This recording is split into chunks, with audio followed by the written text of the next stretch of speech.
नमस्कार. मी राजेश खिस्ते, साक्षी financial services मध्ये आपलं स्वागत करतो. सामान्य माणूस आपलं स्वप्नातलं घर शोधताना बरीच चौकशी करतो. चांगलं घर, मोठं घर, स्वस्त घर या सर्वांची शहानिशा करतो. मग गृहकर्ज. कमीत कमी व्याजदरात गृहकर्ज कुठं मिळेल, कमीत कमी कागदपत्रामध्ये कसं मिळेल, लवकरात लवकर गृहकर्ज कुठं मिळेल, कमीत कमी प्रोसेसिंग फी कुठं असेल, हे टेन्शन त्याला सतावत असतं. पण तुम्ही फक्त घर फायनल करा. गृहकर्जाची जबाबदारी साक्षी फायनान्शियल सर्व्हिसेसवर सोपवा. तुम्हाला कमीत कमी व्याजदरात, कमीत कमी प्रोसेसिंग फी मध्ये, कमीत कमी कागदपत्रात शक्य तितक्या लवकर गृहकर्ज साक्षी फायनान्शियल सर्व्हिसेसच्या माध्यमातून मिळेल. गृहकर्ज मिळाल्यावर ते लवकरात लवकर कसं फेडता येईल असा विचार बहुसंख्य ग्राहकांच्या मनात घोळत असतो. त्या दृष्टीने काही टिप्स आज तुम्हाला सांगतो.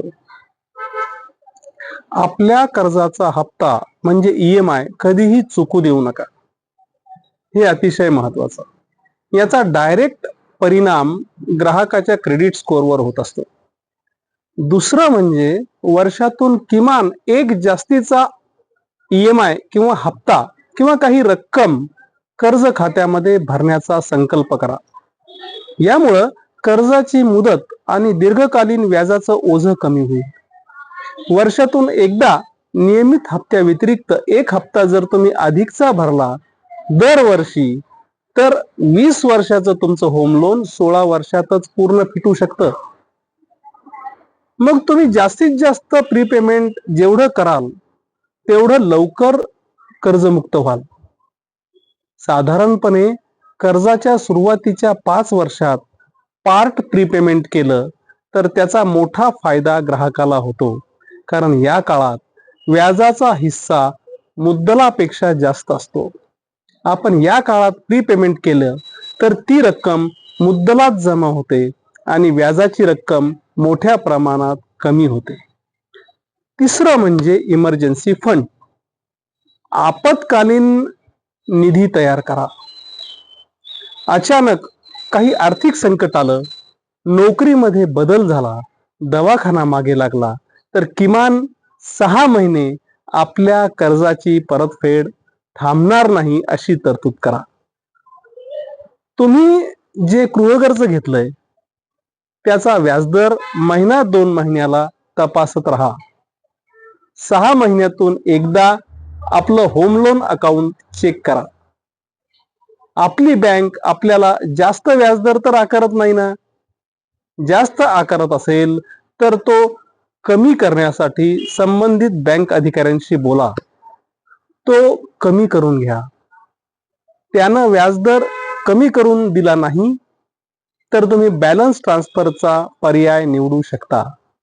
मात्र तुमच्या सध्याच्या कर्जाचा व्याजदर आणि बॅलन्स ट्रान्सफर केल्यानंतर नवीन बँकेच्या होम लोनचा व्याजदर यांच्यात किमान 1.5 ते 2% फरक असेल तरच हा पर्याय निवडा.